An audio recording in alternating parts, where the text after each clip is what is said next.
την Αύπακτο για να ακούσουμε λίγο κάλαντα από την υπέροχη φιλαρμονική της πόλης και να μιλήσουμε λίγο και με τους καλεσμένους μας. Είναι σε πολύ ωραίο σημείο, Κοίτα εδώ. Πάμε να τους ακούσουμε. Είμαστε έτοιμοι. Το πλάνο δεν υπάρχει. Το πλάνο δεν υπάρχει. Και έτσι πως φαίνεται και στην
Βλέπω αυτή την εικόνα και σκέφτομαι ότι όλη η Ελλάδα είναι μία κάρτ ποστάλ.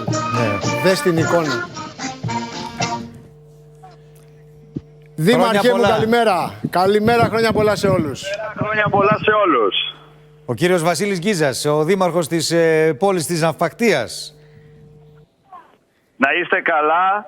Χρόνια πολλά στους τηλεθεατές σας και σε όλο τον κόσμο.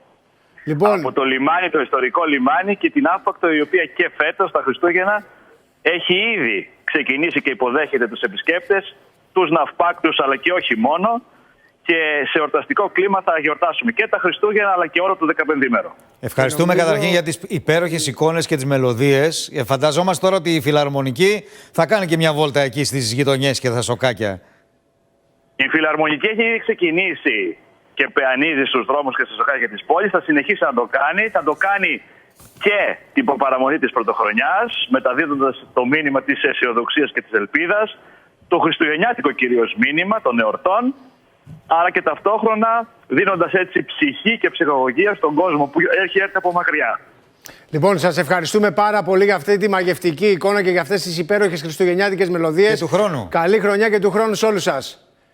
Να Καλημέρα είστε καλά. μας. Καλημέρα, γεια σας. Πάρα πολύ.